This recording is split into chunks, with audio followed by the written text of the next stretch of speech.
الحمد لله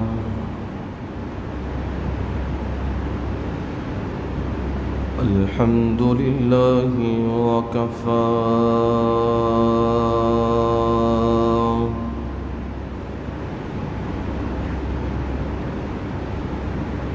والصلاة والسلام على عباده الذين اصطفى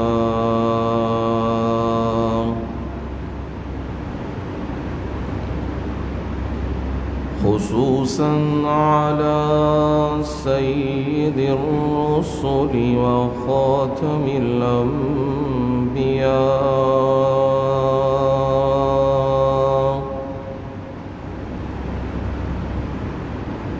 وعلى آله وأصحابه الأخيار.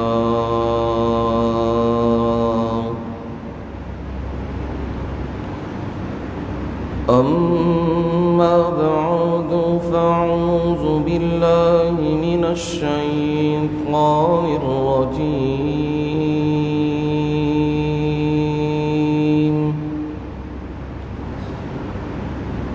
بسم الله الرحمن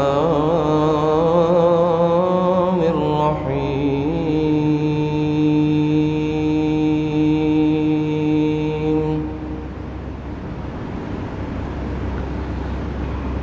ألم تر أن الله يسبح له من في السماوات والأرض والطير صافات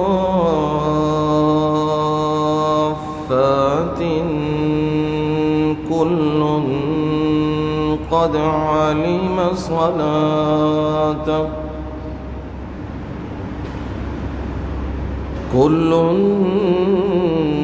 قد علم صلاته وتسبيحه والله عليم بما يفعلون.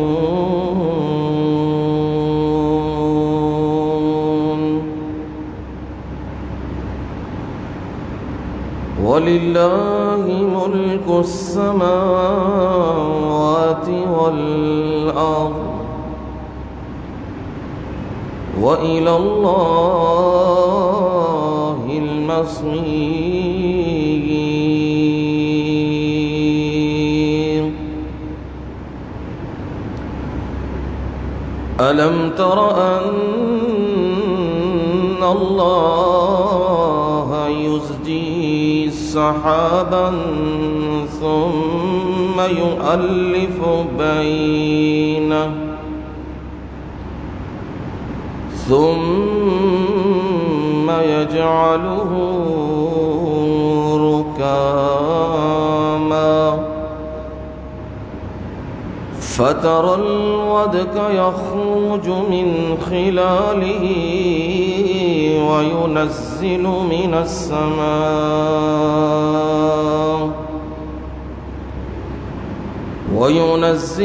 السماء من جبال فيها من برد فيصيب به من يشاء ويصرفه عن من يشاء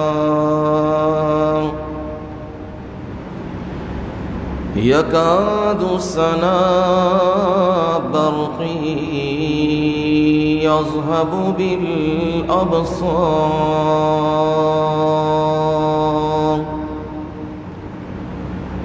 يقلب الله الليل والنهار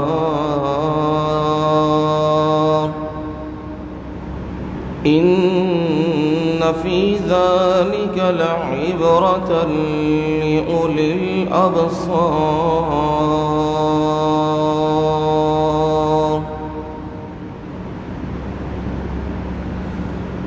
ألم تر أن الله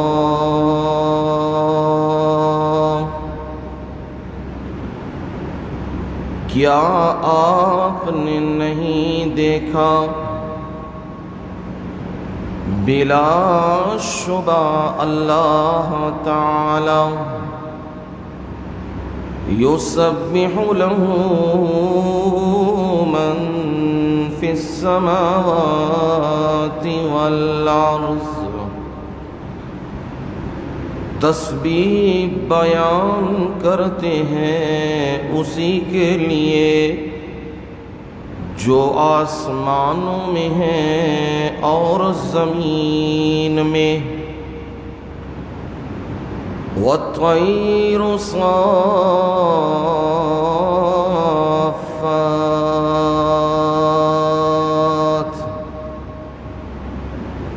اور پرندے پر کھولے ہوئے کل قد علم صلاته وتسبیحہ ہر ایک جانتا ہے اپنی نماز کو اور اپنی تسبیح کو واللہ علیم بما یفعلون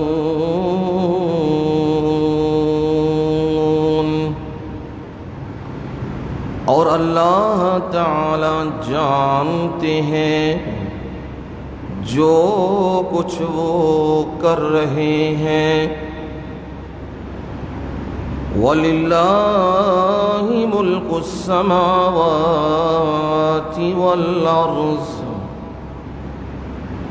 اور اللہ ہی کے لیے آسمانوں اور زمین کی بادشاہی ہے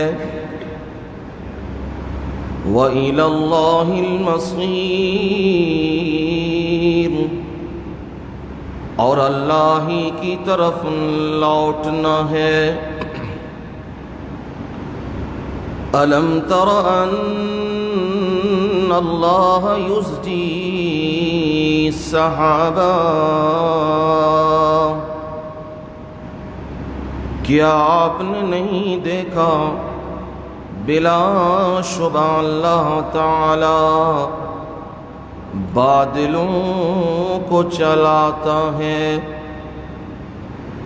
ثم یؤلف بینہ پھر ان کا آپس میں ملاپ کرا دیتا ہے ثم یجعلہ رکاما پھر اس کو کر دیتا ہے تہ بتہ فَتَرَ الْوَدْقَ يَخْرُجُ مِنْ خِلَالِهِ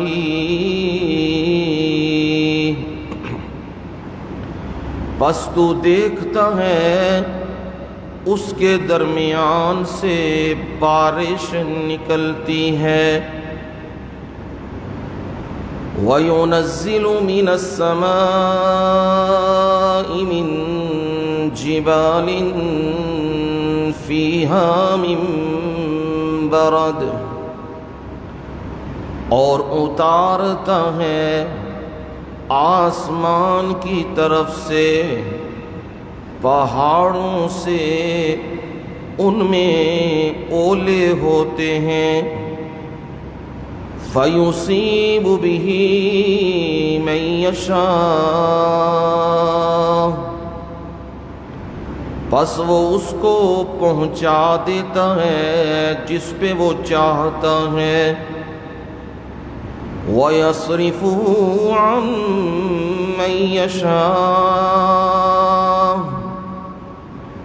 اور ہٹا دیتا ہے دور کر دیتا ہے جس سے وہ چاہتا ہے يكاد سنا برقه يذهب بالأبصار قریب ہے، نزدیک ہے، اس بجلی کی چمک آنکھوں کو لے جائے، یعنی بصارت سے محروم کر دے۔ یقلب اللہ اللیل والنہار، اللہ تعالی رات کو اور دن کو پھیرتا ہے۔ ان فی ذلک لعبرۃ لأولی الابصار،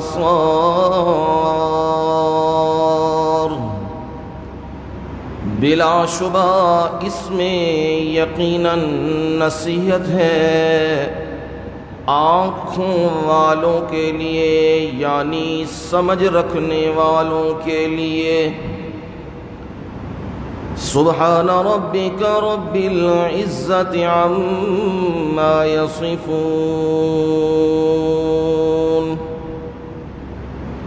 وسلام علی المرسلین، والحمد للہ رب العالمین۔ اللہم صل علی محمد وعلی آل محمد،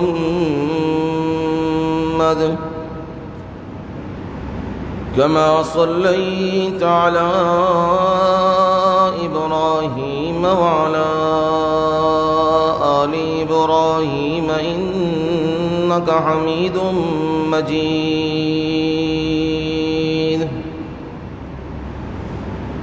اللهم بارك على محمد وعلى آل محمد،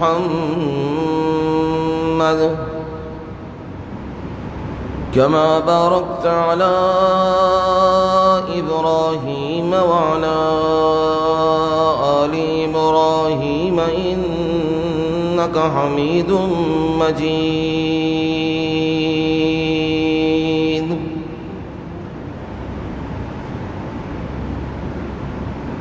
قابل عزت احترام و اکرام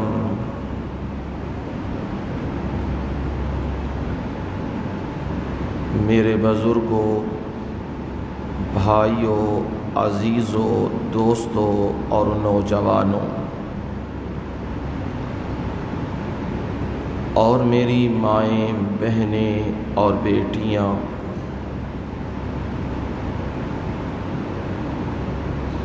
آپ تمام کے سامنے اللہ تعالی کی بابرکت مطہر عرفہ اور منزہ کلام سے 18ویں پارے میں سے سورہ نور کی آیت نمبر 41 سے لے کر 44 تک آیات بیان کی ہیں، پڑھی ہیں، تلاوت کی ہیں،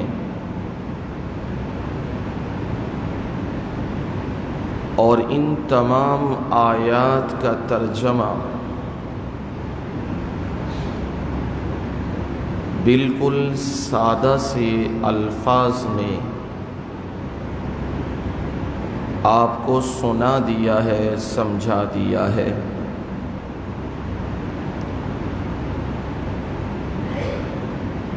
جمعۃ المبارک کی اس نشست اور اس محفل و مجلس میں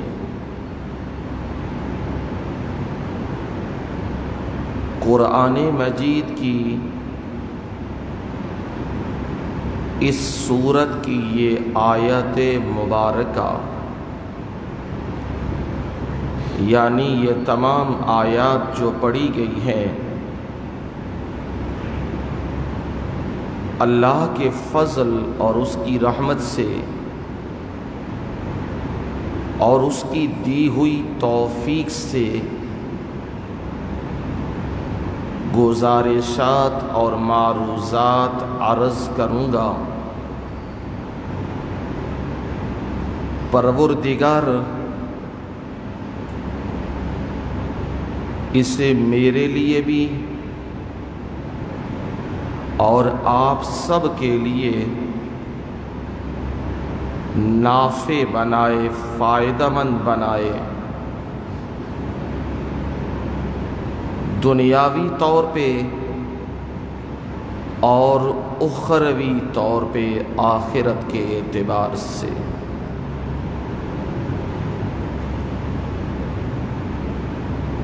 سورہ نور کو تسلسل سے بیان کیا جا رہا ہے۔ رمضان سے بیشتر پہلے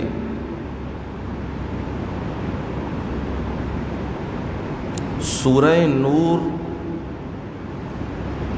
جمعۃ المبارک کے مضامین میں چل رہی تھی۔ رمضان المبارک میں کچھ خاص مضامین ہوتے ہیں، ان مضامین کا لحاظ رکھا جاتا ہے، اس لیے اس کا بیان روک دیا گیا تھا۔ اب کوشش کی ہے کہ کافی عرصہ ہو رہا ہے، 3 سال سے زائد ہو رہے ہیں کہ سورہ نور کو بیان کیا جا رہا ہے، ایک آیت کر کے 2 آیات کر کے، اور کئی جمعے تو ایسے کہ ایک جملہ ایک آیت پر کئی مہینے لگ جاتے تھے۔ مقصود میرا یہی ہوتا تھا کہ لوگوں کو وہ حق کی راہ بتاؤں، لوگوں کو وہ سچ بات بتاؤں جو میرے رب نے قرآن میں بیان کی ہے۔ میرے پروردگار نے اسے ہدن کہا ہے، یہ ہدایت والی کتاب ہے۔ جو آدمی بھی رب کی رضامندی اور خوشنودی چاہتا ہے، آخرت میں اپنا بہترین حصہ چاہتا ہے، جنت اور جنت الفردوس کے ٹھکانے چاہتا ہے، اور نبی اکرم صلی اللہ علیہ وسلم کے راستے پہ چلنا چاہتا ہے، تو وہ قرآن کے بغیر اسے نہیں مل سکتا۔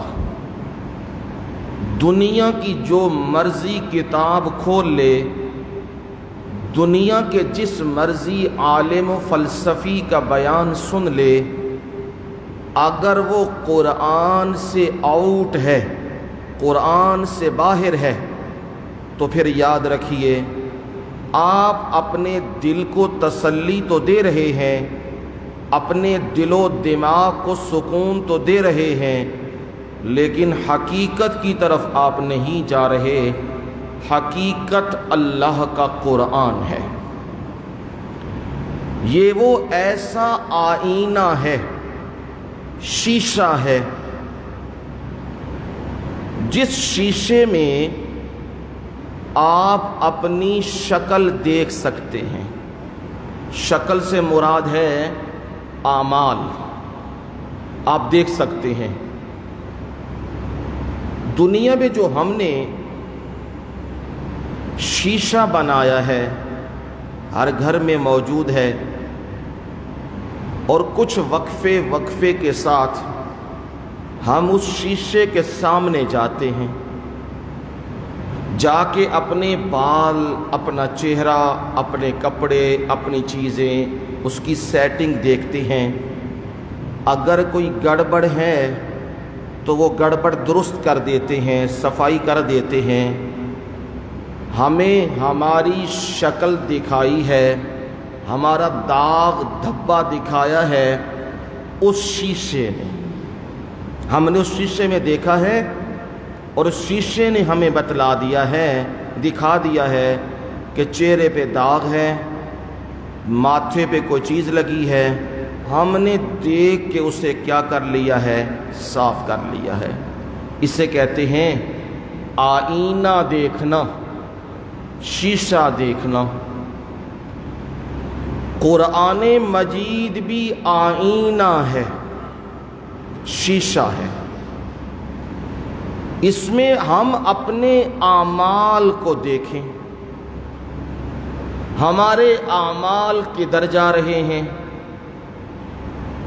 ہماری نماز، روزہ، حج، زکوٰۃ، صدقات، قربانیاں، ہمارے رضاعت کے مسائل، طلاق کے مسائل، اور ہمارے ایلا باقی مسائل، وہ کیا ہیں، وہ کیا کر رہے ہیں ہم لوگ؟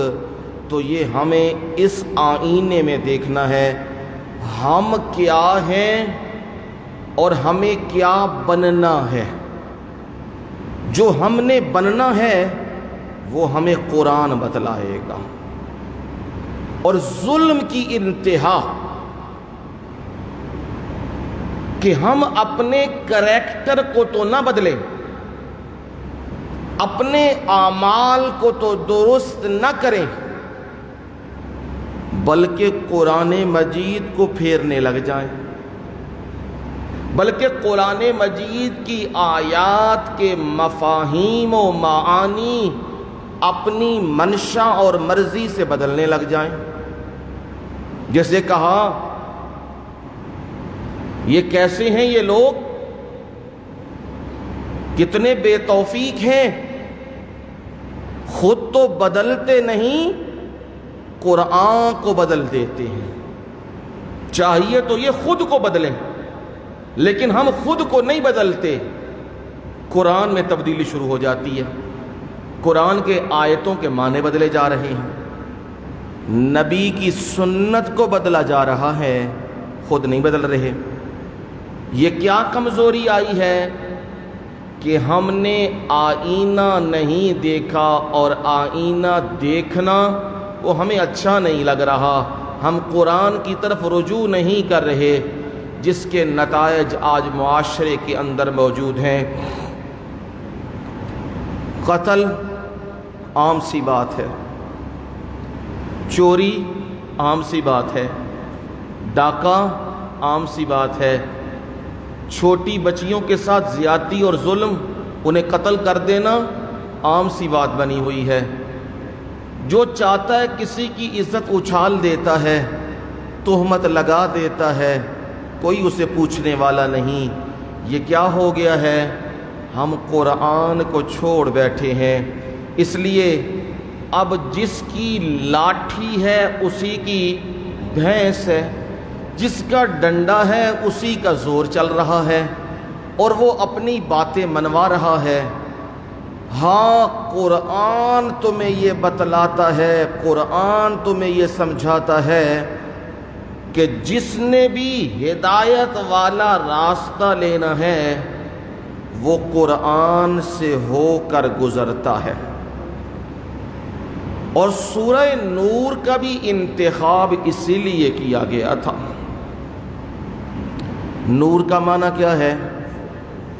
کیوں جی؟ روشنی۔ یہ ساتھ ساتھ یاد بھی رکھیں، جمع آتی ہے انوار۔ اس صورت میں جہاں تک آپ سن چکے ہیں، زنا سے بچنے کے لیے اور جو زنا میں ملوث ہو جاتے ہیں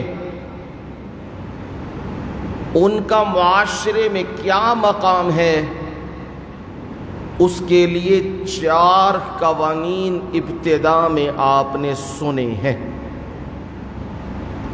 پہلا قانون آپ نے سنا، جو بدکاری کرے مرد یا عورت، ثابت ہو جائے اسے کیا کرنا ہے؟ کتنے کوڑے؟ 100 جلدہ، 100 کوڑے اسے مارنے ہیں۔ یہ ہے غیر شادی شدہ۔ اگر ہو شادی شدہ تو حدیث متواترہ اس میں صحیح عمل موجود ہے، نبی صلی اللہ علیہ وسلم نے اس سزا کا خود نفاذ کیا ہے۔ ثابت ہو گیا تو سنگسار کر دیا گیا ہے۔ سنگسار کا مطلب کیا؟ پتھر لے کے اور اسے پتھر مارے جا رہے ہیں، وہ دوڑ رہا ہے، وہ بھاگ رہا ہے اور لہو لہان ہے، یہ مرد ہے۔ اور عورت کا معاملہ یہ ہے، اسے دوڑایا نہیں جائے گا، زمین میں گڑھا کھودا جائے گا، اس کے آدھے وجود کو زمین کے اندر دبا دیا جائے گا، پھر اس پر سنگباری کی جائے گی، اسے مار دیا جائے گا۔ میں کبھی سوچتا ہوں رب تو بڑا غفور الرحیم ہے، بڑا مہربان ہے، اپنی مخلوق سے بڑا پیار کرتا ہے۔ کیا رب کو ترس نہیں آ رہا کہ رب کسی کی زندگی کو ختم کر رہا ہے، کہ پتھر مارے جا رہے ہیں؟ اور پتھر جس طرح ماعز اسلمی صحابی رسول ہیں، انہوں نے نبی صلی اللہ علیہ وسلم کے سامنے اقرار کیا ہے، اللہ کے نبی مجھ سے یہ گناہ ہو گیا، مجھے پاک کر دیجئے۔ نبی صلی اللہ علیہ وسلم نے 3 مرتبہ اس کی بات کو رد کیا، منہ پھیر لیا ہے۔ پھر آپ نے کہا دیکھو اس کے منہ کی طرف، ابھی شراب کی حرمت کا حکم نہیں آیا تھا، ہو سکتا ہے اس نے کوئی چیز پی ہو، عقل نہیں ٹھکانے ہے اس کی، یہ باتیں اس لیے کر رہا ہے۔ صحابہ نے بھی دیکھا اور وہ خود بھی کہنے لگے اللہ کے نبی میں بالکل ہوش و حواس میں ہوں، مجھے دنیا کی سزا قبول ہے، مجھے آخرت کی سزا قبول نہیں ہے، میں آخرت کی سزا نہیں برداشت کر سکتا، میں دنیا کی سزا جو آپ دیں گے وہ برداشت کر لوں گا۔ نبی اکرم صلی اللہ علیہ وسلم نے کہا ماعز کو لے جاؤ اور اسے پتھر مار کے سنگسار کر دو۔ صحابہ لے گئے ہیں۔ اب ماعز اسلمی کو اس کے اقرار کے بعد جب پتھر مارے جا رہے ہیں، لہو بہہ رہا ہے، ماعز اسلمی دوڑ رہے ہیں اور انہیں صحابہ پیچھے سے پتھر مار رہے ہیں، حتیٰ کہ ان کی جان نکل گئی ہے، روح پرواز کر گئی ہے۔ نبی اکرم صلی اللہ علیہ وسلم سے تذکرہ کیا صحابہ نے، اللہ کے نبی ماعز کو جب مارا جا رہا تھا،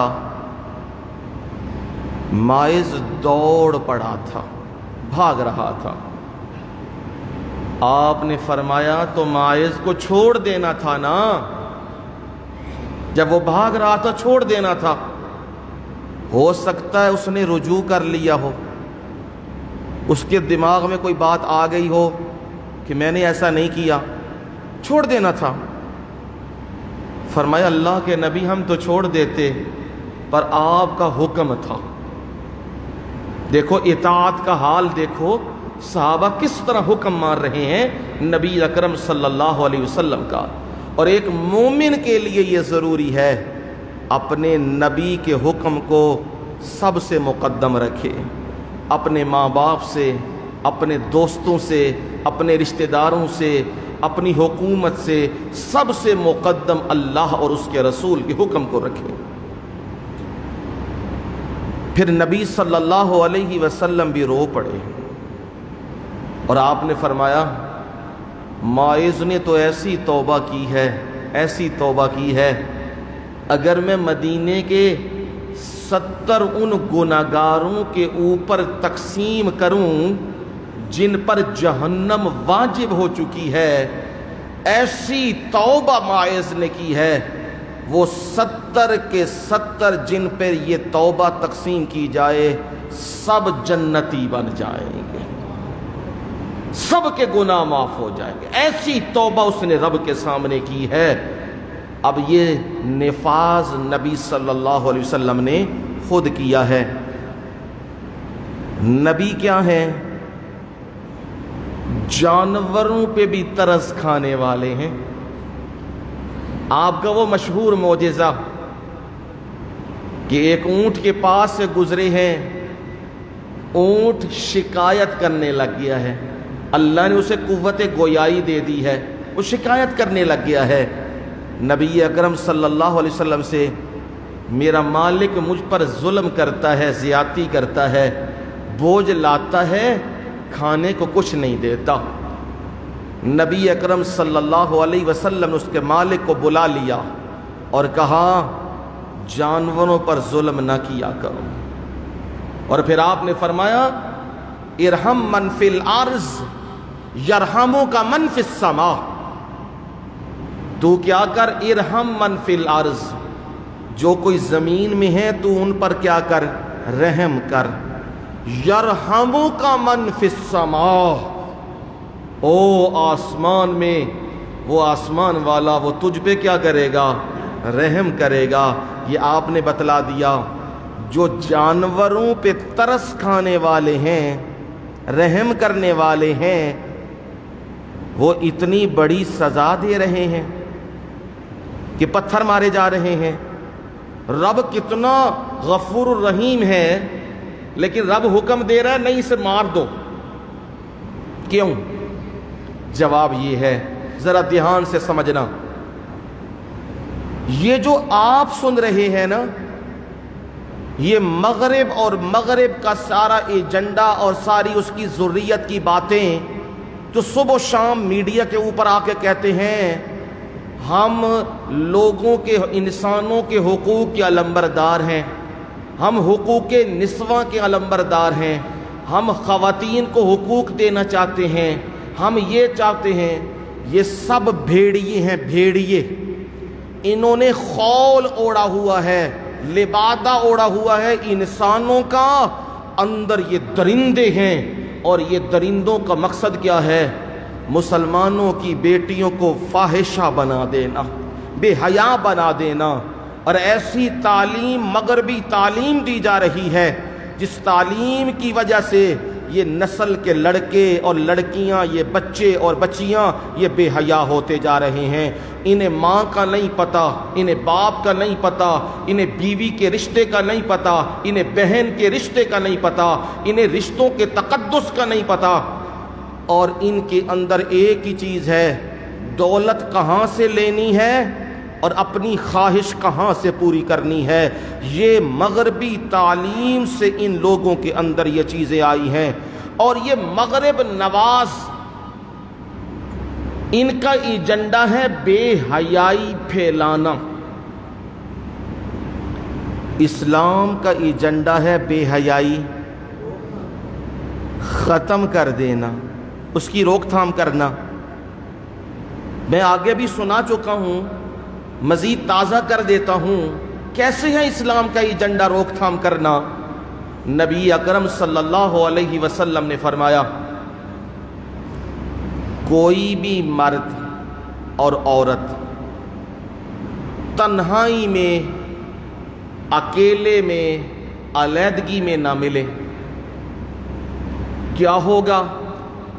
فرمایا ان کے وجود کے اندر جس طرح خون دوڑتا ہے ایسے شیطان ان کے وجود کے اندر کیا کرتا ہے؟ دوڑتا ہے. اور شیطان جب ایک مرد اور ایک عورت وہ اکٹھے ہوں گے، شیطان بھی ان میں ملوث ہوگا اور ان سے گناہ کروا دے گا، بدکاری کروا دے گا. یہ اسلام نے راستہ کیا کیا ہے؟ بند کیا ہے. مغرب نے تمہیں کیا دیا ہے؟ مغرب کہتا ہے نہیں، کانفیڈینس ہونا چاہیے. نام دیکھو نا، اصطلاحات دیکھو. کانفیڈینس ہونا چاہیے جی، اعتماد ہونا چاہیے بندے کو اپنے اوپر. تم نبی سے زیادہ ہو؟ تمہاری طاقت نبی سے زیادہ ہے؟ تمہیں اپنے آپ پر کنٹرول نبی سے زیادہ ہے؟ جب نبی بھی عورتوں سے پردہ کر رہے ہیں، غیر محرموں سے پردہ کر رہے ہیں، میں اور تم کون ہوتے ہو جو عورتوں کے ساتھ بیٹھے رہیں اور کہیں ہمیں کانفیڈنس ہے، ہمیں اعتماد ہے؟ نہیں. یہ مغربی تعلیم کا سلسلہ مخلوط ہمارے ملک میں چلایا گیا ہے اور اس کا نتیجے آپ کے سامنے آ رہے ہیں. معاشرے میں زنا پھیلتا جا رہا ہے اور آپ کے فرمان کے مطابق جس معاشرے میں زنا عام ہو جائے، اللہ تعالیٰ ان لوگوں کی عمریں کم کر دیتا ہے. نمبر 2، اللہ تعالیٰ ان کے رزق کو کم کر دیتا ہے، ان کی برکت ختم کر دیتا ہے. جتنا کماتے ہیں وہ بھی انہیں تھوڑا محسوس ہوتا ہے. نمبر 3، ان میں طاعون کی وبا آ جاتی ہے اور وہ ہلاک ہو جاتے ہیں. یہ اب دیکھو نا، ملک کے اندر جو وبا آئی ہوئی ہے، ایک مسلمان اور ایک مومن کا یقین کامل ہے، اس وقت تک وہ مومن ہو نہیں سکتا جب تک وہ یہ عقیدہ اور نظریہ اور یقین نہ رکھے کہ مالک کی طرف سے ہی خیر آتی ہے اور مالک کی طرف سے ہی شر ہوتی ہے. کوئی تکلیف آئی ہے تو وہ مالک کی طرف سے ہے، اور کوئی خیر آئی ہے وہ بھی یہ مومن کا عقیدہ اور نظریہ ہے. اس عقیدے اور نظریے کو کیسے توڑا جا رہا ہے؟ وائرس آ گیا ہے، وائرس پھیل گیا ہے، وائرس لے گیا ہے، وائرس کی ویکسین آ گئی ہے، وائرس کی ویکسین لگوا لو، وائرس دور ہو جائے گا، وائرس سے بچ جاؤ گے، وائرس یہ ہو جائے گا. لوگوں کے ذہنوں کو کدھر لایا جا رہا ہے؟ یہ کوئی نہیں رب کی طرف سے تکلیف اور دکھ پریشانی، یہ رب کی طرف سے بیماری شماری کوئی نہیں، یہ ویسے وبا پھیلی ہوئی ہے. یہ لوگوں کے ذہنوں کو خراب کیا جا رہا ہے، ان میں شرک کی تلبیس پیدا کی جا رہی ہے. حالانکہ بیماری بھی اور صحت بھی کس کی طرف سے ہے؟ ابراہیم علیہ السلام یہی کہہ رہے ہیں، وَإِذَا مَرِضْتُ فَهُوَ يَشْفِينِ. اور جب میں بیمار ہوتا ہوں، شفا کون دیتا ہے؟ رب دیتا ہے. یطعمنی و یسقین، وہی مجھے کھلاتا ہے اور وہی مجھے پلاتا ہے. یہ عقیدے اور نظریے قرآن تمہیں دے رہا ہے، اور یہ مغرب اور مغرب نواز یہ کیا کر رہے ہیں؟ تمہارے ذہنوں میں بھر رہے ہیں کہ نہیں، رب کی طرف سے کچھ نہیں ہوتا، یہ وائرس ہے، بیکٹیریاز ہیں، یہ یوں ہو جاتے ہیں، ادھر اس کا ملاپ یوں ہو جاتا ہے. اب ویکسین لگواؤ تو کیا ہو جاؤ گے تم؟ ہیں جی، بھوکے پہ مردے نے لوگ، بجلی دے بل تے گیس دے بل تے باقی سارے کتھے جا رہے ہیں. مہنگائی کا طوفان کہاں سے کہاں جا رہا ہے، روٹی اور باقی چیزیں کہاں سے کہاں جا رہی ہیں. تو ویکسین کی ہے فری، پولیو کے قطرے کیا ہیں؟ فری.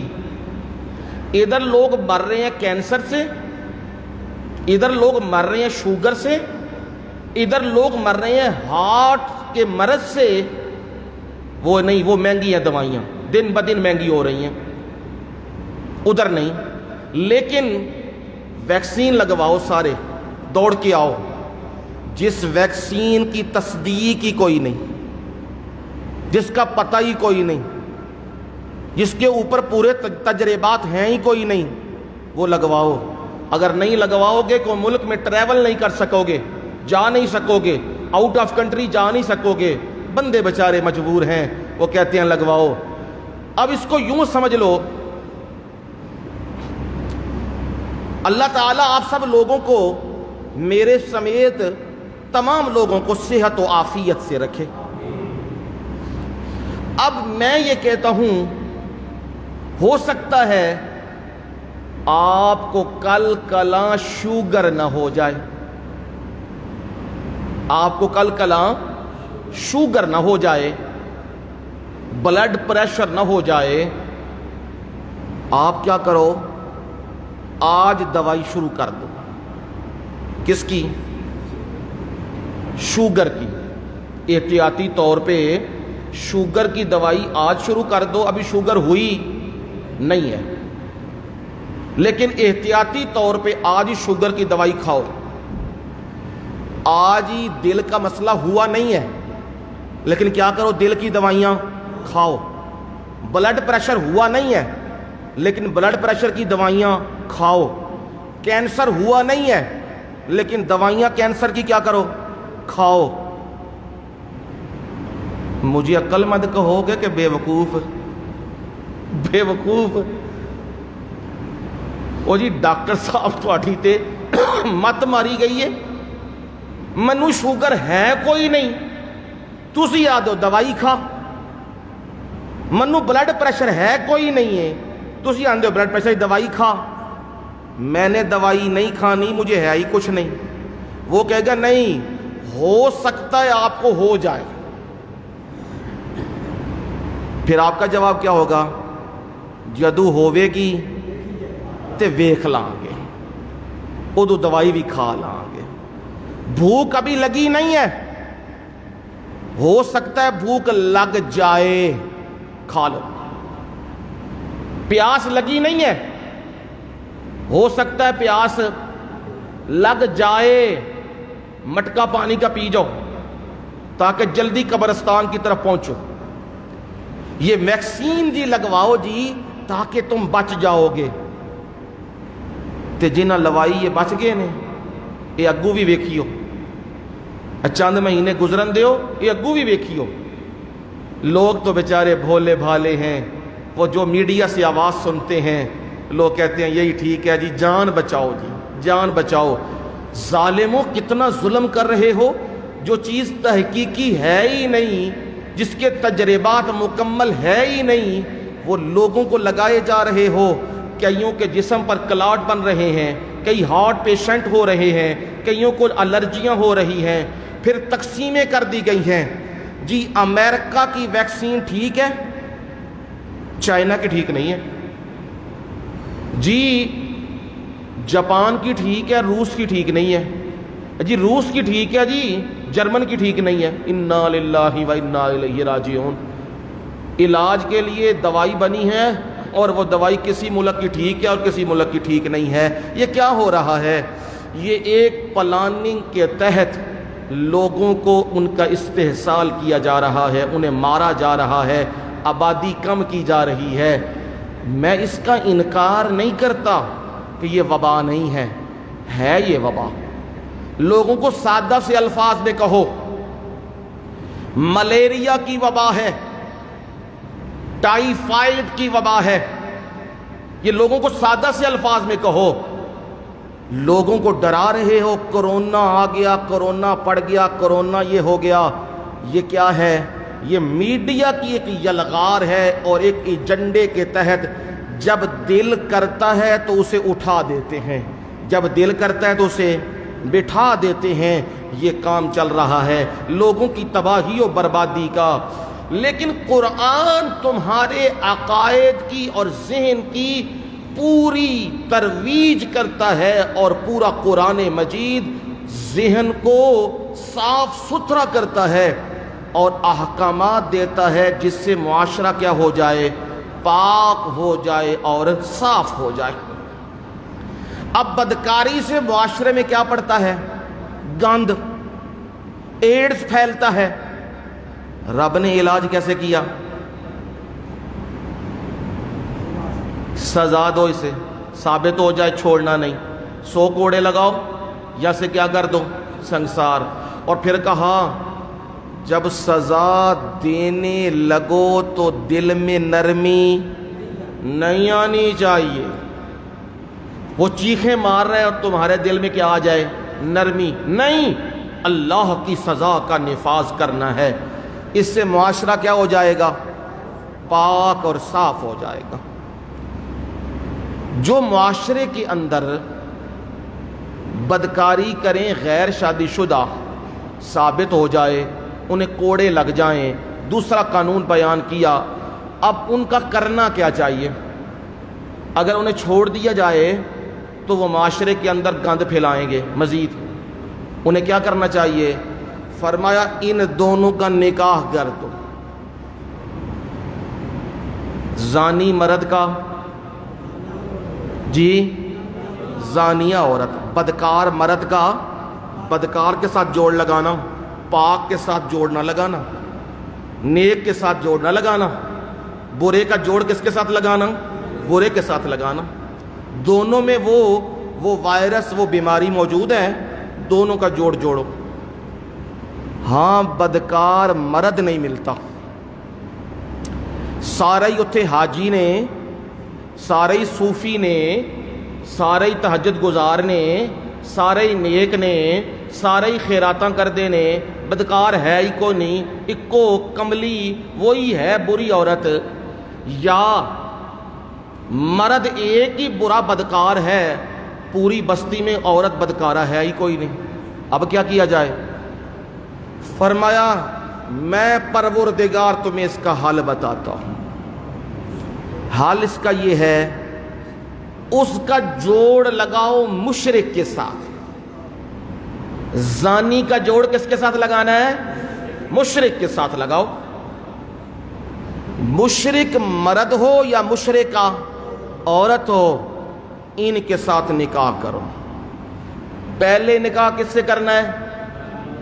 بدکار مرد اور بدکارہ عورت، ان کا نکاح کرنا ہے۔ اگر وہ ایک ہے دوسرا کوئی نہیں، پوری بستی میں نہیں مل رہا، تو بے شک حاجی، صوفی، نمازی، پرہیزگار، تہجد گزار، فلاں فلاں جو کچھ بھی ہو، دیکھو مشرک کون ہے، مشرک کے ساتھ اس کا کیا لگا دو؟ جوڑ لگاؤ، اس کا نکاح کرو۔ یا اللہ، اتنی بڑی سزا! بدکارہ کا مشرک کے ساتھ جوڑ۔ فرمایا انہی کا جوڑ آپس میں لگتا ہے۔ کیسے لگتا ہے جی؟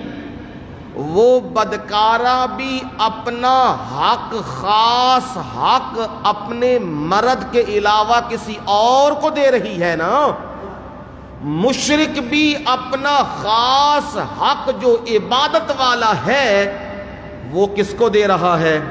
مخلوق کو دے رہا ہے۔ یہ بھی حق کسی اور کو دے رہی ہے، وہ بھی اللہ کا حق کسی اور کو دے رہا ہے۔ دونوں کا جوڑ آپس میں کیا ہو گیا ہے؟ لگ گیا ہے۔ دونوں کو آپس میں جوڑ دو۔ یہ دوسرا قانون بیان کیا۔ تیسرا قانون بیان کیا کہ جو تہمت لگا دے، کوئی اٹھ کے کہتا ہے یہ عورت ٹھیک نہیں ہے، کوئی کہتا ہے یہ مرد ٹھیک نہیں ہے، اب خالی منہ کلامی سے بات نہیں کرے بنے گی، چور چور چور چور، ڈاکو ڈاکو، کھاگے، کرپشن کرپشن، یہ خالی منہ سے نہیں باتیں بنے گی، گواہوں سے کیا کرنا پڑے گا؟ ثابت کرنا پڑے گا۔ اور یاد رکھنا، جب گواہ کوئی نہیں ہے یا گواہ ایک بھی گیا تو پھر یاد رکھنا جنہوں نے تہمت لگائی ہے انہیں چھوڑنا نہیں ہے۔ فجلدوہم 80 جلدہ، کتنے کوڑے لگانے ہیں؟ 80 کوڑے انہیں مارنے ہیں۔ انہوں نے معاشرے میں کیا کیا ہے؟ گاند کیا ہے، کسی کی عزت کو اچھالا ہے، کسی کی عزت کو داغدار کیا ہے۔ 80 کوڑے لگاؤ، وَلَا تَقْبَلُوا لَهُمْ شَهَادَةً أَبَدًا، کبھی بھی ان کی گواہی قبول نہیں کرنی۔ معاشرہ پاک ہوتا ہے یا نہیں ہوتا جی؟ کیوں جی؟ پاک صاف ہوتا ہے کہ نہیں؟ ہوتا ہے، قرآن سے ہوتا ہے نا، سورہ نور پڑھو، معاشرہ پاک صاف ہوگا۔ چوتھا قانون بیان کیا، اگر خاوند بیوی پہ تہمت رکھ دیتا ہے، میری بیوی ٹھیک نہیں ہے، فلاں مرد کے ساتھ ہے، یہ تہمت رکھتا ہے، اسے کوئی اجازت نہیں ہے وہ گولی مارتا پھرے، جو ہمارے معاشرے میں رواج چلا ہوا ہے، گولی مار دیا جی، غیرت کی غیرت آ گئی ہے۔ اللہ تعالی سب سے بڑا غیرت مند ہے، اس سے بڑا کوئی غیرت مند نہیں۔ اس نے جو قوانین قرآن میں اتارے ہیں وہ غیرت والے قوانین ہیں۔ یہ غیرت نہیں ہے کہ دیکھا اور گولی چلا دی، لو جی غیرت ہو گئی ہے، غیرت یہ نہیں ہوتی۔ کیا کرو؟ فرمایا لعان کر لو ان کے ساتھ، 4 بار قسم اٹھائیں اور 5ویں بار اللہ کی لعنت ہو اور دوسرا کہے اللہ کا غضب ہو اس پر، یہ لعان کر لیں اور ان کی آپس میں جدائی کر دو۔ یہ 4 قوانین بیان کیے ہیں۔ جنہوں نے ام المومنین پر عائشہ صدیقہ طیبہ طاہرہ کے اوپر الزام لگایا، ان منافقین بے ایمانوں کے لیے زجرات آئی تھی۔ فرمایا ان کی توبہ بھی قبول نہیں اور ان کے لیے اللہ نے بہت بڑا عذاب تیار کر رکھا ہے۔ اس وقت بھی اور کون سے کتے اس وقت ام المومنین پر بھونکے تھے؟ منافق بے ایمان، عبداللہ ابن ابی اس کی ذریت۔ آج بھی جو کتے بھونکتے ہیں ام المومنین کے اوپر، یہ عبداللہ ابن ابی کی ذریت ہے، اور اس کے لیے جہنم کا عذاب رب نے تیار کیا ہے۔ ان کے لیے بھی کیا ہے؟ جہنم کا عذاب ہے۔ اور میں تو اس سے بڑھ کے کہا کرتا ہوں، غیرت دلایا کرتا ہوں لوگوں کو، غیرت مند بنو۔ کبھی ماں کے اوپر تبصرہ سنا ہے بازاروں میں؟ ہے؟ تم تبصرے سننے لگ جاتے ہو، کوئی کتا بھونک رہا ہے تم تبصرے سنتے ہو، جی نہیں اس طرح نہیں ہے، جی نہیں اس طرح ہے۔ نہیں، جو ماں پر بھونکے اس کی بھونک کو بند کیا جاتا ہے، تبصرے نہیں سنے جاتے۔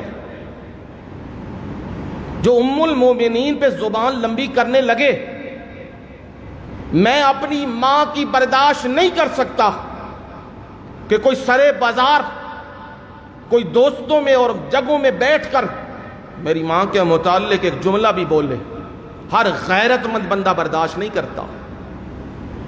اور ام المومنین نبی کی حرم سرا، جن پر ہمارا جان و مال، عزت و آبرو سب قربان ہے، جو ہماری مائیں ہیں، ان کے اوپر کوئی بھونکے اور بکواس کرے ان کی عمر کے بارے میں، ان کی باقی چیزوں کے بارے میں، نہیں، اس کی گردن پہلے ہی پکڑ لو، آگے تبصرے نہیں سننے۔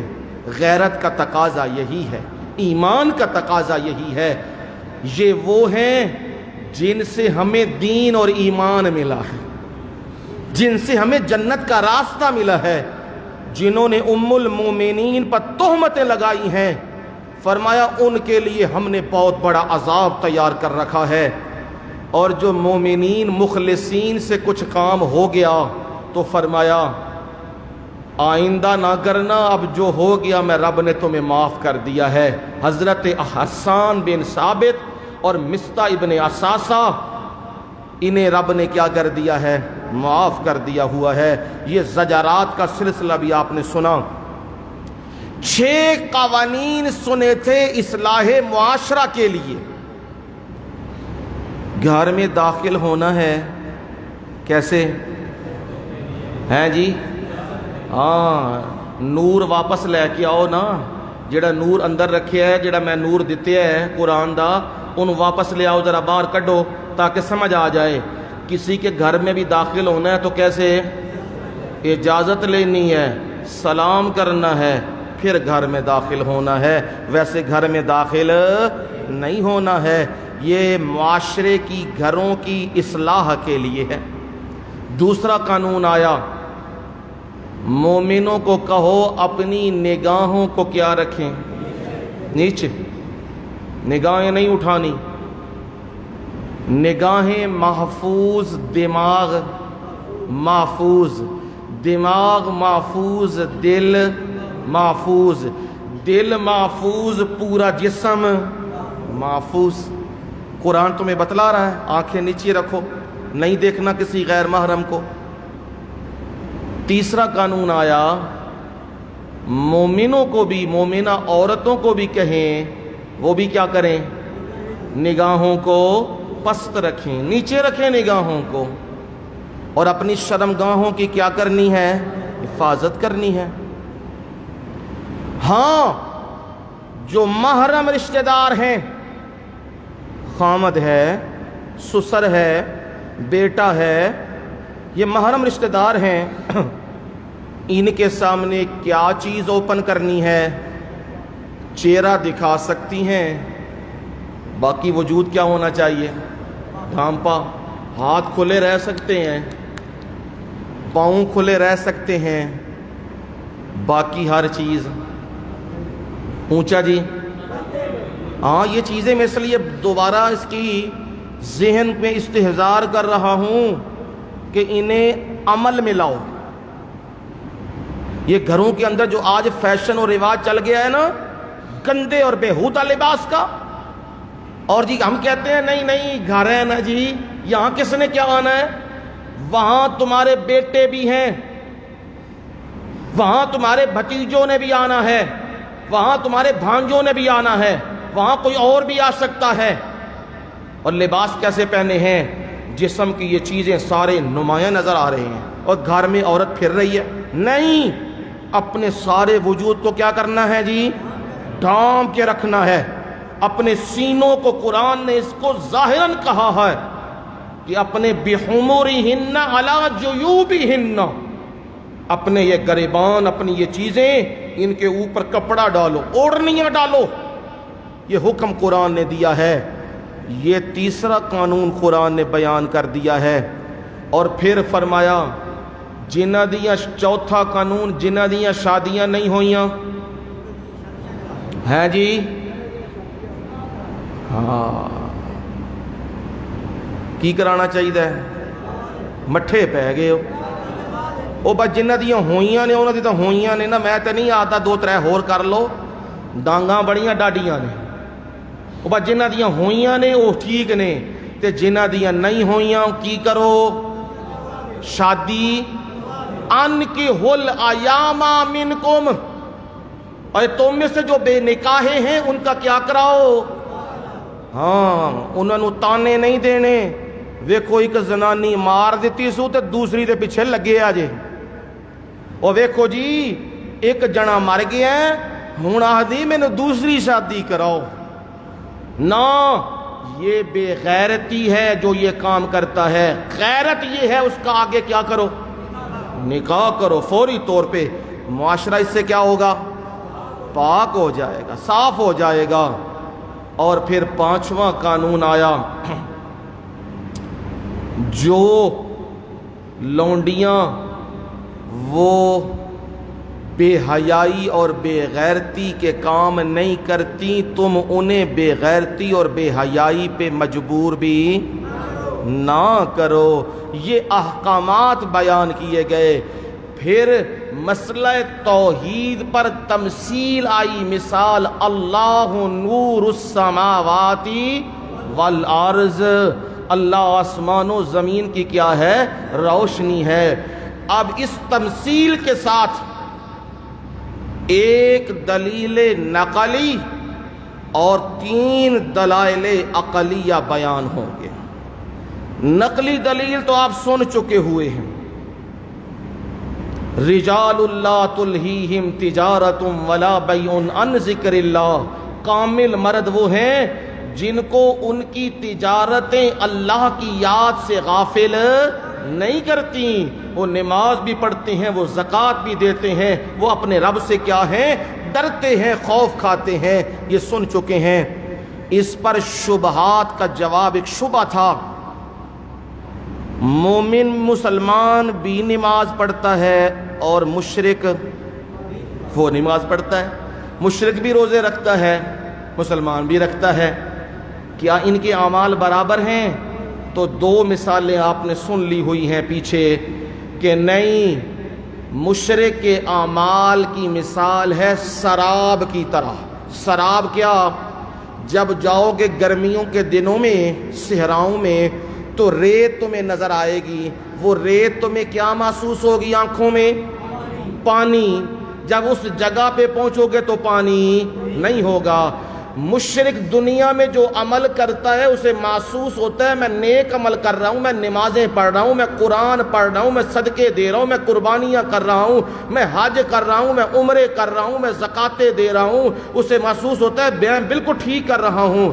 لیکن جب وہ پہنچے گا اللہ کے ہاں، اسے اس دن پتہ لگ جائے گا شرک کی وجہ سے اللہ نے سارے اعمال کو کیا کر دیا ہے؟ برباد کر دیا ہے، ضائع کر دیا ہے۔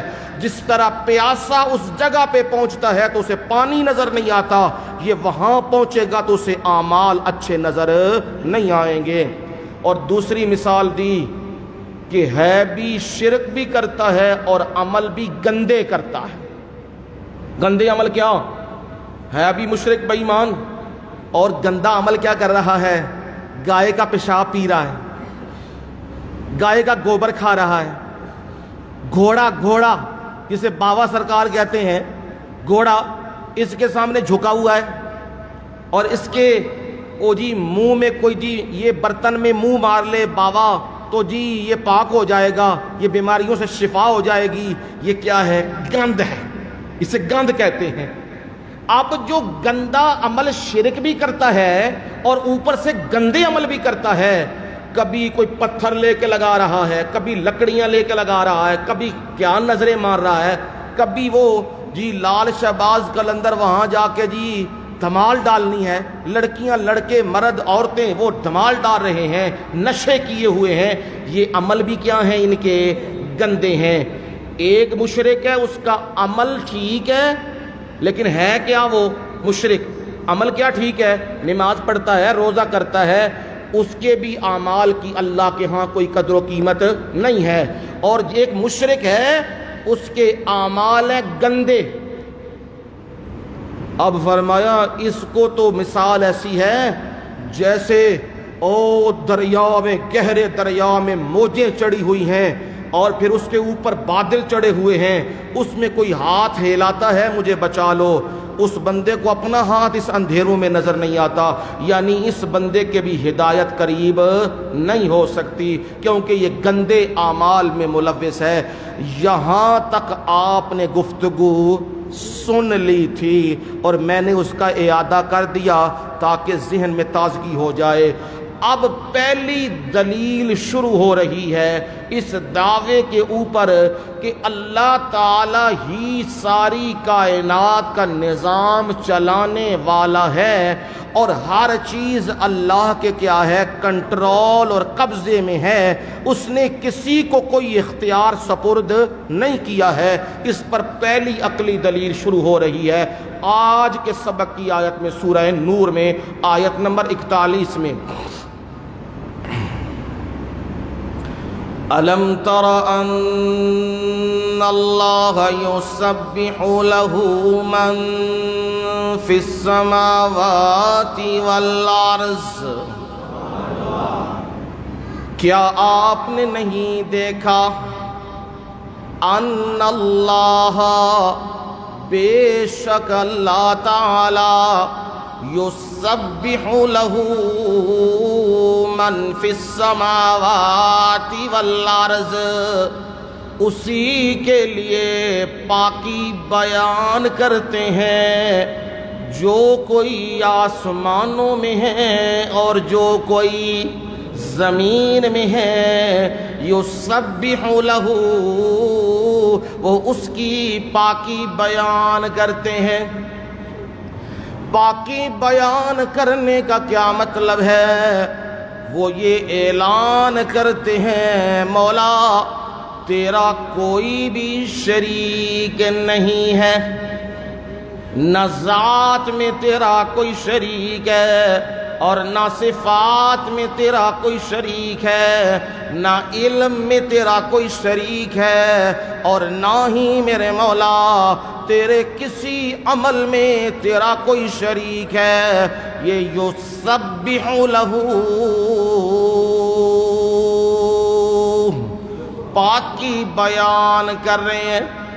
کون کر رہے ہیں یہ پاکی بیان؟ من فی السماوات والارض، جو کوئی آسمانوں میں ہے اور جو کوئی زمین میں ہے۔ آسمانوں میں فرشتے موجود ہیں، انبیاء کی ارواح موجود ہیں اور مخلوقات موجود ہیں، اور زمین میں انسان ہیں، جنات ہیں، زمین میں پرندے ہیں، چرند ہیں، درندے ہیں، شیر ہیں، مچھلیاں ہیں، حیوانات ہیں۔ یہ سارے کے سارے یہ اعلان کر رہے ہیں میرے مولا تو شریکوں سے پاک ہے۔ اور یہی مادہ مصدر کے طور پہ استعمال ہوا ہے جسے سبحان کہتے ہیں، یہ اسی مادے سے ہے۔ یسبح سین باہا، سبحان، سبحان اسے کہتے ہیں کہ وہ مولا، وہ ذات جو ساری محتاجیوں سے پاک ہے، جو ساری کمزوریوں سے پاک ہے۔ نبی بھی کمزور ہیں، محتاج ہیں، اور وہ محتاجیوں سے پاک ہے۔ یونس پیغمبر محتاج ہیں، وہ مچھلی کے پیٹ میں ندا دے رہے ہیں میرے مولا میں مصیبت میں گرفتار ہو گیا ہوں، میرے مولا میں مشکل میں پھنس گیا ہوں، میرے مولا میں اس مصیبت میں پھنس گیا ہوں جس میں سے مجھے کوئی نکالنے والا نہیں ہے۔ میرے مولا کون نکالنے والا ہے؟ لا الہ الا انت سبحانک، میرے مولا تیرے سوا کوئی بھی مشکلیں حل کرنے والا نہیں، تیرے سوا کوئی اس مصیبت سے مجھے نکالنے والا نہیں۔ میرے مولا مچھلی کے پیٹ میں پھنسا ہوا ہوں، یہاں سے کون نکال سکتا ہے؟ ہاں جو نکالنے والی ذات ہے میرے مولا۔ میں اپنی کمزوریوں کا اعتراف کرتا ہوں، میں انسان ہوں، میں کمزور ہوں، میں کمزوریوں میں جکڑا ہوا ہوں۔ میرے مولا تو کمزوریوں سے پاک ہے، اس لیے تو تجھے سبحان کہتے ہیں۔ فرشتے بھی اعلان یہی کر رہے ہیں، سبحانک لا علم لنا الا ما علمتنا انک انت العلیم الحکیم۔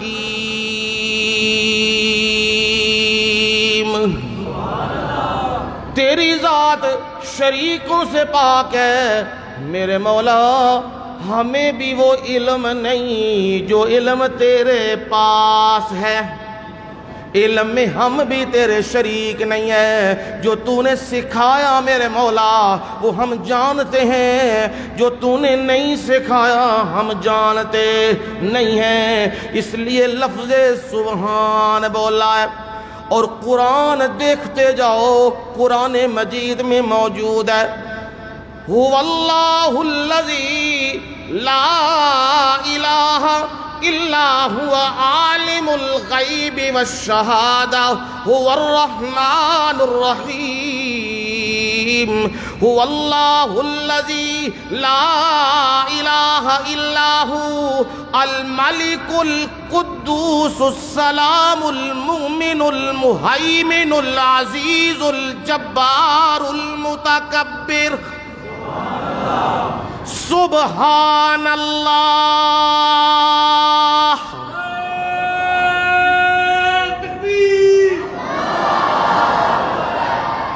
سبحان اللہ عما یشرکون۔ خالق بھی وہ ہے، مالک بھی وہی ہے، متکبر بھی وہی ہے، مصور بھی وہی ہے، اور غیب کو جاننے والا بھی وہ ہے، پوشیدہ کو بھی ظاہر کو بھی جاننے والا وہ ہے۔ اسے کیا کہتے ہیں؟ سبحان، اسے سبحان کہتے ہیں۔ سبحان اللہ عما یشرکون، جنہیں وہ شریک بناتے ہیں، اللہ سارے شریکوں سے کیا ہے؟ پاک ہے۔ هو اللہ الخالق البارئ المصور لہ الاسماء الحسنى یسبح لہ ما فی السماوات والارض۔ قرآن ہے اللہ کا، اللہ سمجھ عنایت فرمائے۔ قرآن ہے، پڑھنے کا مزہ آتا ہے جب قرآن کا فہم اور سمجھ ہو۔ فرمایا وہی خالق ہے اور وہی ابتدا سے پیدا کرنے والا ہے، اور وہ اللہ تو وہ ہے یسبح لہ ما فی السماوات والارض، اسی کے لیے تسبیح بیان کرتے ہیں جو آسمانوں میں ہیں اور جو زمین میں ہیں۔ بعض اوقات تسبیح وہ قولی ہوتی ہے، بعض اوقات فعلی ہوتی ہے، بعض اوقات قلبی ہوتی ہے۔ قولی کیا تسبیح ہے؟ سبحان اللہ، اللہ اکبر، کبرہ تکبیرہ، قل هو اللہ احد، یہ قولی تسبیحات ہیں۔ سبحان اللہ وبحمدہ سبحان اللہ العظیم، یہ ہے قولی تسبیح۔ اور فعلی تسبیح کیا ہے؟ رکوع بھی کر رہے ہو، سجدے بھی کر رہے ہو، قیام بھی کر رہے ہو، اور طواف بھی کر رہے ہو، سعی پہ صفا مروہ پہ چکر بھی لگا رہے ہو، یہ سب اللہ کی کیا ہے؟ تسبیح ہو رہی ہے، تقدیس ہو رہی ہے۔ اور قلبی، دل میں بھی یہ یقین ہے، دل میں بھی یہ یقین ہے میرے مولا تیری ذات شریکوں سے کیا ہے؟ پاک ہے۔ سبحان ربک رب العزت عما یصفون،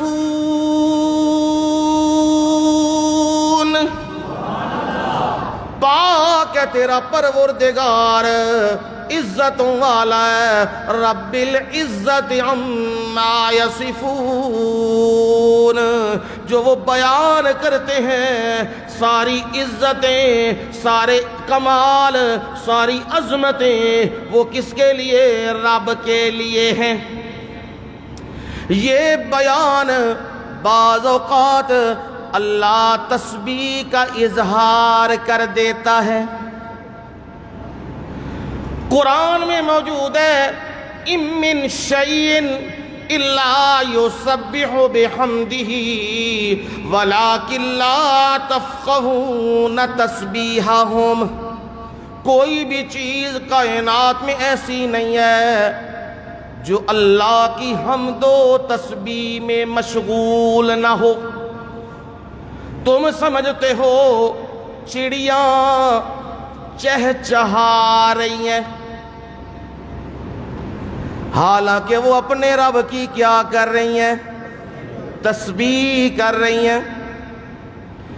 او انسان، تجھے سبق دے رہی ہیں یہ چڑیاں، یہ پرندے، یہ تجھے سبق دے رہے ہیں۔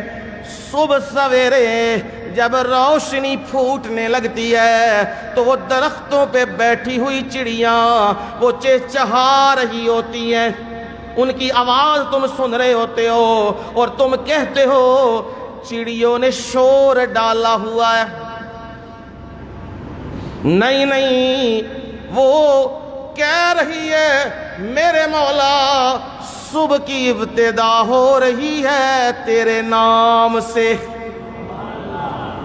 صبح کا آغاز ہو رہا ہے میرے مولا تیرے نام سے ہو رہا ہے، اور وہ اپنی زبان سے چہچہا کے آوازیں نکال کے اس کی الوہیت کا اقرار کر رہی ہیں، اور انسان کو کہہ رہی ہیں، سمجھا رہی ہیں، او غافل تو دوپہر کو اٹھتا ہے۔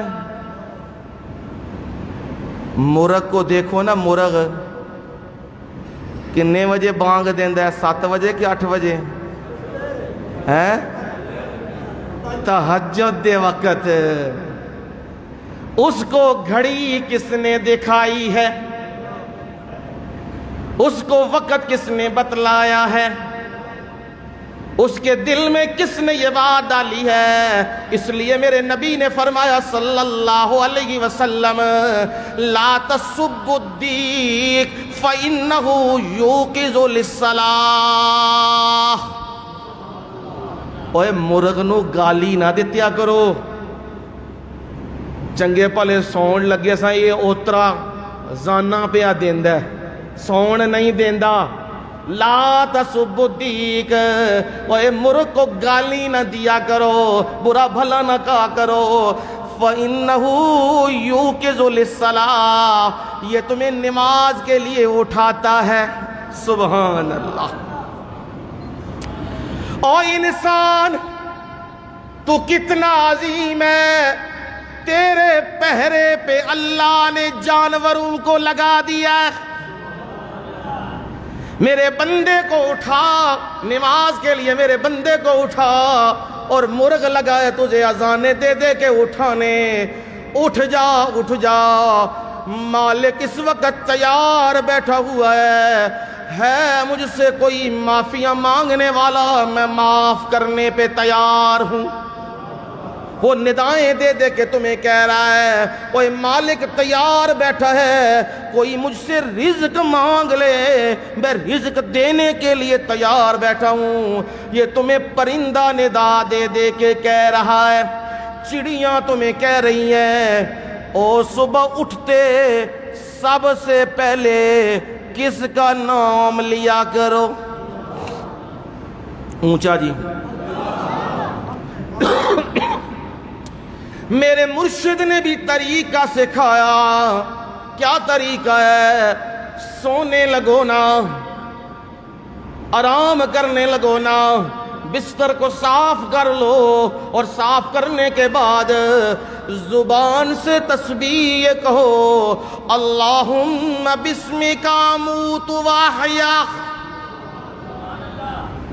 یہ تیرا اینڈ ہو رہا ہے، تیرا اینڈ اللہ کی تسبیح سے ہونا چاہیے، ہیں؟ تیرا اینڈ فلمیں دیکھ کے نہیں ہونا چاہیے، تیرا اینڈ موبائل کی کہانیاں بدماشیاں دیکھ کے نہیں ہونا چاہیے، تیرا اینڈ کس سے ہونا چاہیے؟ اللہ کی کلام سے ہونا چاہیے۔ سورہ بقرہ کی آخری 2 آیات پڑھ لیا کر، سارے جادو جنات سے محفوظ ہو جائے گا۔ رولا پہ ہے، مینو جن پی گئے نے، چھٹے پی گئے نے، فلانا پی گیا، فلانا پی گیا، تو جے بدعمالیاں نو پی گئے ہیں، پھر تینوں یہ چیزاں ہی پینیاں نے، ہور کی کہنا؟ رب دا خوف تے نکل گیا دل چوں، پھر بندیاں دے خوف ہی دل چ کی ہونے نے؟ پینے نے، پھر جنہ دے خوف ہی پینے نے۔ اس لیے سونے لگے سورہ بقرہ کی آخری 2 آیات کیا کر، اونچا جی، پڑھ لیا کر، سوتے پڑھ لیا کر، کوئی جادو تجھ پہ نہیں چلے گا، کوئی جن کا وار تجھ پہ نہیں چلے گا، کسی اور کا وار تجھ پہ نہیں چلے گا۔ سونے لگے، آخری 3 کل پڑھ کے قل هو اللہ احد، قل اعوذ برب الفلق، قل اعوذ برب الناس، یہ اللہ کی تسبیح ہے، یہ پڑھ لے۔ پڑھ کے میرے مرشد نے کیا کیا ہے؟ اپنے ہاتھوں پہ پھونک لیا ہے، پھونک مار لی ہے، اور سر سے لے کے جسم کے اوپر مل دے۔ قبراں تے جا کے کیپری ملدا ہے، وٹے چوک کے اتھے او ملدا ہے، اے شفا ہونی ہے، اے صحت ہو جانی ہے۔ اس کو کیا کرنا ہے؟ تو نے مل کے، وہ پتھر تجھے کیا نفع دے گا؟ تجھے نفع والی چیز میرا مرشد بتا رہا ہے، میرا مرشد بتا رہا ہے، میرا مرشد کہہ رہا ہے آخری 3 کل پڑھ لے، خود بھی اور اپنے بچوں کے اوپر بھی دم کر لیا کر، جسم پر مر لیا کر، کوئی چیز تجھ پہ اثر نہیں کرے گی۔ میرا مرشد تمہیں بتا رہا ہے جب دروازہ بند کرنے لگو، کنڈی لگانے لگو، بسم اللہ کے ساتھ کنڈی لگایا کرو۔ کس کے ساتھ جی؟ بسم اللہ کے ساتھ کنڈی لگایا کرو، اب شیطان اسے نہیں کھول سکتا۔ باقی جتنے مرضی تالے مارو، شیطان کی رسائیوں میں ہیں، شیطان انہیں کھول لے گا، پر جس پر بسم اللہ پڑھ دی جائے شیطان اسے۔ میرے مرشد نے بتایا رات کو سونے لگو تو برتنوں کو کھلا نہ رکھا کرو، ڈھانپ دیا کرو۔ کیا کیا کرو؟ ڈھانپ دیا کرو۔ یہ بھی اللہ کی تسبیح و تقدیس کرتے ہیں، یہ بھی کی کرتے ہیں؟ اللہ دی تسبیح بیان کرتے ہیں۔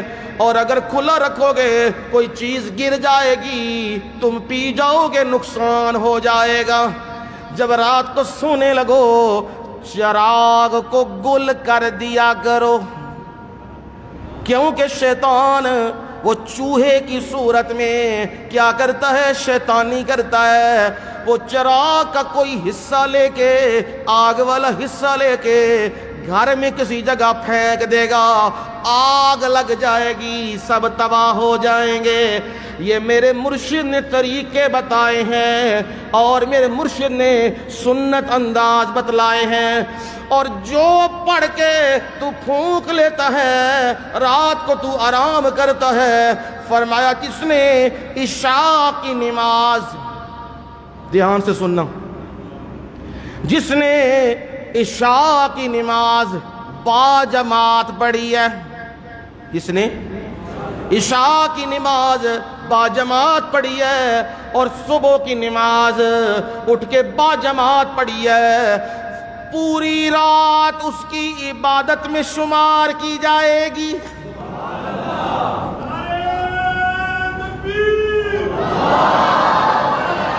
اور کیا چاہیے؟ میرے رب نے کیسے مغفرت اور بخشش کے بہانے بنائے ہیں۔ اور میرا بندہ میرے طرف رخ تو کر، میں معافیاں دینے کے لیے تیار ہوں۔ اب صبح جب اٹھتے ہیں تو میرے مرشد نے بتلایا ہے کیا کہنا ہے؟ الحمدللہ۔ صبح اٹھتے پہلا کلمہ زبان پہ کیا ہونا چاہیے؟ الحمدللہ الذی احیانا بعد ما اماتنا والیہ النشور۔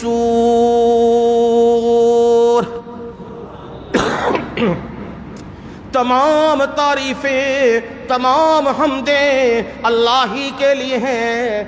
احیانا، جس نے ہمیں زندگی دی، بعد ما اماتنا، ہماری موت کے بعد۔ نیند کو بھی کیا کہتے ہیں؟ موت۔ یہ چھوٹی بہن تے موت وڈی بہن ہے۔ النوم اخت الموت۔ یہ نیند موت کی بہن ہے. فرمایا نیند سے جس نے ہمیں بیدار، موت سے ہمیں زندگی دے دی ہے. تمام تعریفیں اسی کے لیے ہیں اور اسی کی طرف ہم نے اکٹھے ہونا ہے، جمع ہونا ہے. اب میرے مرشد نے بتایا سونے لگو تو اللہ کی تسبیح کر کے، اٹھنے لگو تو اللہ کی تسبیح کر کے. چڑیاں بھی صبح کے وقت چہچہا رہی ہیں، اللہ کی کیا کر رہی ہیں؟ تسبیح کر رہی ہیں. شام ہو رہی ہے، سورج ڈوب رہا ہے اور چڑیاں کیا کر رہی ہیں؟ تسبیح.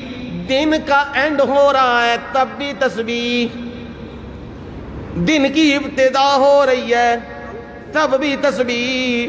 یہ ہمیں سبق ہے. اور جو نحوست کے مارے ہوئے 12 بجے اٹھتے ہیں، نماز بھی صبح کی کوئی نہیں، پتہ ہے کوئی نہیں، اٹھے ہیں 12 بجے اور اٹھتے ان کی زبان پہ کیا ہے؟ منحوسوں کی زبان پہ کیا ہوتا ہے؟ ناشتہ لے آؤ. منہ کوئی نہیں دھوتا، کلی کوئی نہیں کی، نماز کوئی نہیں ہے، عبادت کوئی نہیں ہے. کھانا لے آؤ میرا، جلدی جلدی ناشتہ لے آؤ. اور ادھر اٹھ رہا ہے، منہ میں برش کر رہا ہے اور ادھر ناشتے کو پکڑ کے منہ میں ڈال رہا ہے، ادھر کپڑے پہن ہے، ادھر دوڑ ہے. یہ انسان نہیں ہے، یہ جانوروں سے بھی بدتر ہے. تمہیں پرندے یہ سکھا رہے ہیں صبح سویرے جب اٹھا کرو تو کس کا نام لیا کرو؟ اللہ کا نام لیا کرو. صبح اٹھ کے دعا کر کے مسجد میں جایا کرو، وضو کیا کرو اور اچھا کیونکہ تھے نمازیاں دی تعداد کٹ ہے نا، صبح غائب ہو جاندے نے سارے. صبح کی نماز کیا کرو؟ با جماعت پڑھا کرو. اگر پڑھو گے تو قیامت کے دن اللہ تعالیٰ جس راستے پہ چلو گے جنت کے، اندھیروں کو رب روشنیاں بنا دے گا. یہ کام کرو، اللہ کی یاد میں لگ جاؤ. اور فرمایا آسمانوں میں اور زمین میں سارے اللہ کی کیا کر رہے ہیں؟ تسبیح کر رہے ہیں. وَالطَّيْرُ صَافَّاتٍ. پرندے پر کھولے ہوئے تمہیں نظر آ رہا ہے، یہ پر کھولے ہوئے ہیں. یہ پر کھولے ہوئے بھی کیا کر رہے ہیں؟ اللہ کی تسبیح کر رہے ہیں. اور سورہ ملک میں تو موجود ہے اَوَلَمْ يَرَوْا إِلَى الطَّيْرِ فَوْقَهُمْ صَافَّاتٍ وَيَقْبِضْنَ مَا يُمْسِكُهُنَّ إِلَّا الرَّحْمَنُ. کیا وہ پرندوں کی طرف نہیں دیکھتے؟ اپنے اوپر وہ پرندے کیا کر رہے ہیں؟ فَوْقَهُمْ صَافَّاتٍ وَيَقْبِضْنَ. کبھی پر کھولتے ہیں اور کبھی پر سمیٹتے ہیں. کون ہے انہیں ہواؤں میں روکنے والا؟ ما یمسکہن الا الرحمن.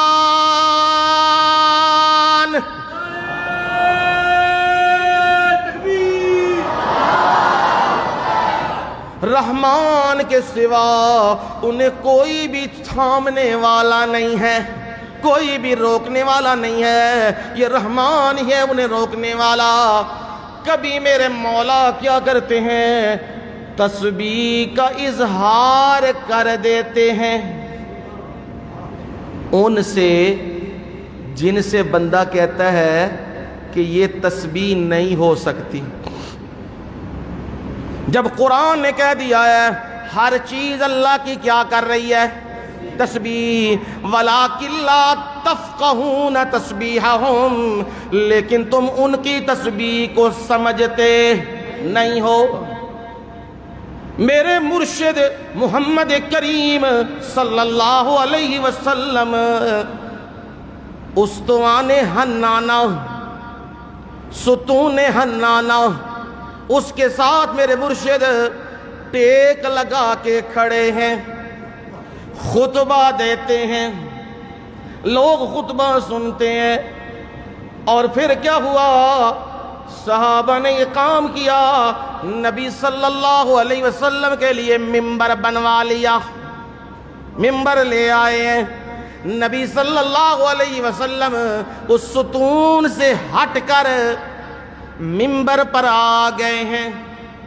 جب آپ ممبر پر آئے، اچانک مسجد نبوی کے اندر ایک معاملہ ہو گیا ہے، بچے کے رونے کی آوازیں آ رہی ہیں۔ صحیح روایت ہے، بالکل درست روایت ہے، بچے کے رونے کی آوازیں آ رہی ہیں۔ صحابہ کہتے ہیں ہم دیکھنے لگ گئے ہیں، ادھر بھی یہ کون رو رہا ہے؟ بچہ تو نظر نہیں آ رہا، رو کون رہا ہے؟ ہم نے غور کیا تو ہمیں معلوم ہوا یہ آوازیں اس ستون کے اندر سے آ رہی ہیں۔ اب ستون آوازیں نہیں دیتا،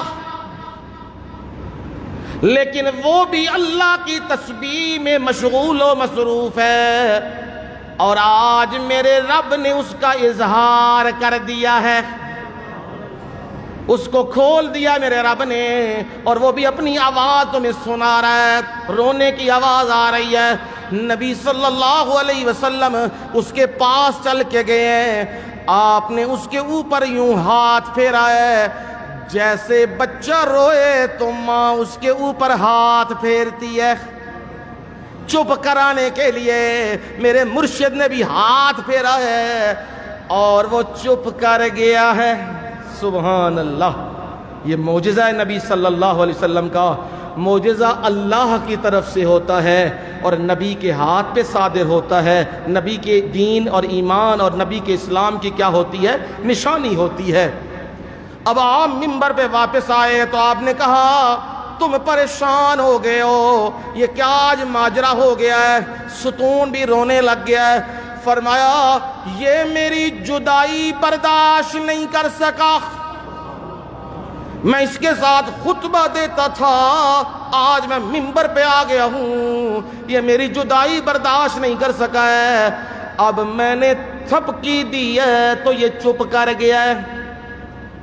بعد میں صحابہ نے اسے اتار کے ہٹا کے جہاں اللہ کے نبی کا ممبر تھا، ممبر کے نیچے اسے دفن کر دیا۔ اب بھی یہ ممبر کے نیچے ہے، جہاں ممبر ہے ممبر نبی، وہاں نیچے یہ ستون موجود ہے، اور اس کی نشانی کے طور پہ آپ جائیں نا مسجد نبوی میں، وہاں لکھا ہوا ہے استوان حنانہ، استوان وفود، یہ مختلف استوان یعنی ستونوں پہ لکھے ہوئے ہیں، وہاں یہ بھی ستون حنانہ جس کے ساتھ آپ ٹیک لگاتے تھے۔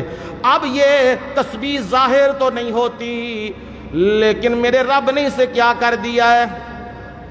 ظاہر کر دیا ہوا ہے۔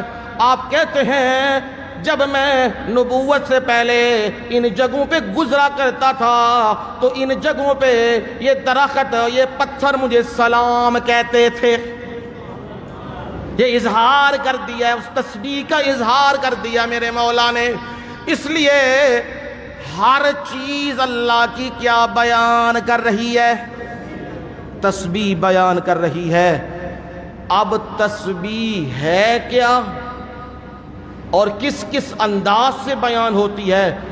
سورج کیسے تسبیح کرتا ہے، چاند کیسے تسبیح کرتا ہے، ستارے کیسے کرتے ہیں، انسان کیسے کرتے ہیں، جانور کیسے کرتے ہیں، مچھلیاں کیسے کرتی ہیں۔ زندگی رہی تو انشاءاللہ اسی پہ گفتگو ہوگی، ہر چیز تسبیح کیسے بیان کرتی ہے انشاءاللہ العزیز اگلے جمعے۔ وما علینا الا البلاغ المبین۔